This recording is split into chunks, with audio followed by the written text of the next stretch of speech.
So if you have a look at up here on this shot, yeah, you can see how tight that is. oh gosh, yeah, yeah, and you see here, yeah, literally it's been grazing. Yeah.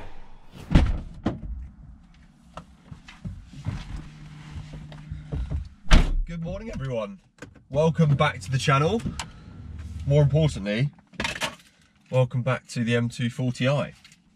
Now, you've seen the title of the video. This is not clickbait, honestly. There is a small issue with the car, which I've had since I picked it up, but only really noticed about a week after getting the car. First things first, it's actually really cold, so I'm going to put my jacket on. There we go. And I'm going to put my heated seat on and heated wheel. So yeah, sorry, I won't waste any time. I'll get straight to the issue. I did mention it in a previous video with this car, is that for some reason, and well, I think the reason's quite obvious, it's to do with these 19-inch wheels. There is a rubbing sound on full lock when I'm reversing, especially. Well, actually, it's more of a grinding sound, which is why I'm a bit concerned. And then also when driving along at probably above 30 or maybe 20 miles an hour, if you turn right at all, you can hear like a knocking sound. You might be able to hear it in a second. Let me see if I can demonstrate. But obviously, this is not ideal.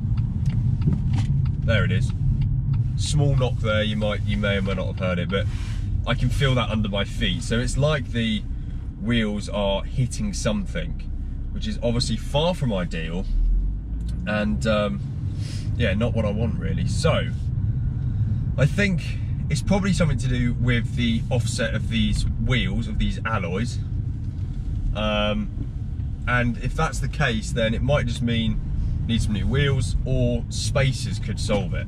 So what I'm doing this morning is driving over to my garage, RBM Hampshire, who've kindly agreed to sort of get it up on the ramp and just have a look that it's nothing really significant, because essentially it's going to be a few weeks before I get the opportunity to get spacers on this car.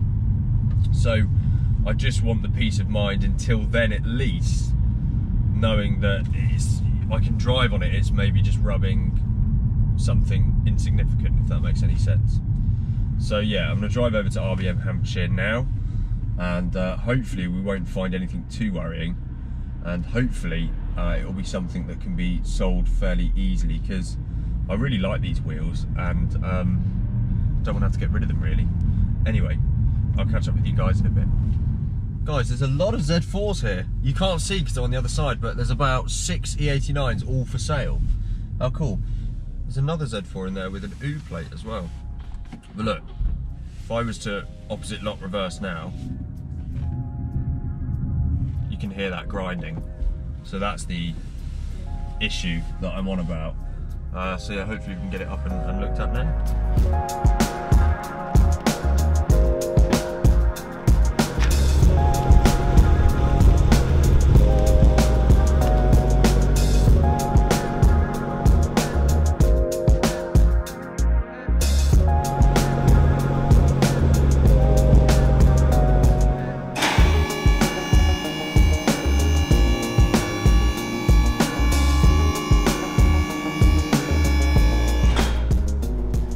If you have a look at up here on this shot, yeah, you can see how tight that is.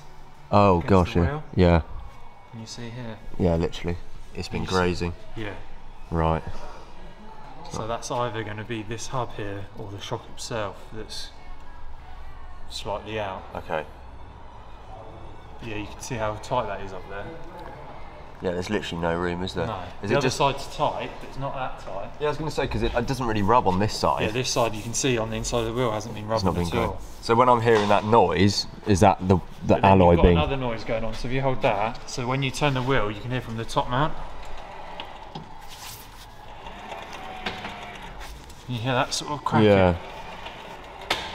Yeah. That there. Yeah. So that's actual top mount. The rubbers, when they're getting loaded up, they're making a cracking noise. Okay. So you've actually got two.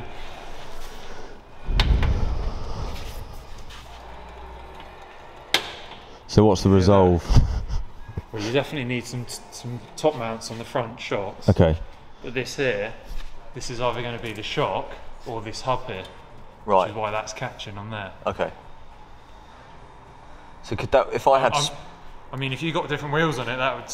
solve it. That would, yeah, it wouldn't be so tight then, would it? But if you want to keep these wheels on it, you're either going to have to put a new shock on it or a hub here. What about spaces? Would that help it, or is that...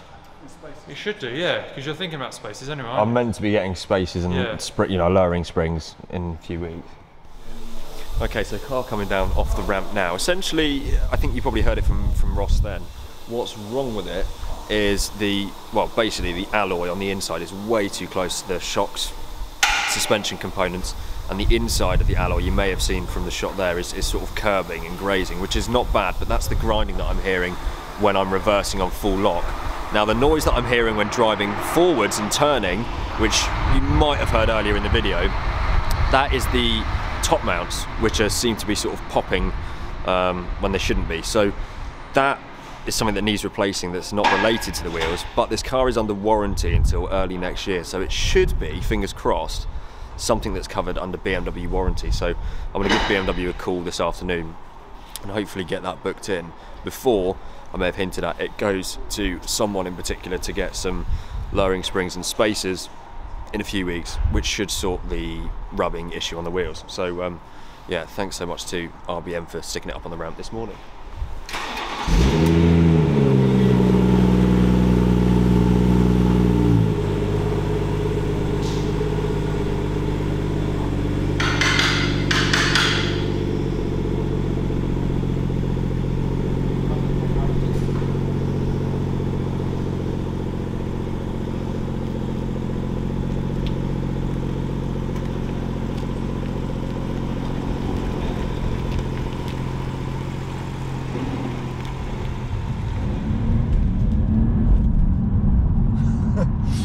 Okay, back in the car now. Big thank you there to RBM Hampshire for at last minute just getting the car up on a ramp and having a look at the car.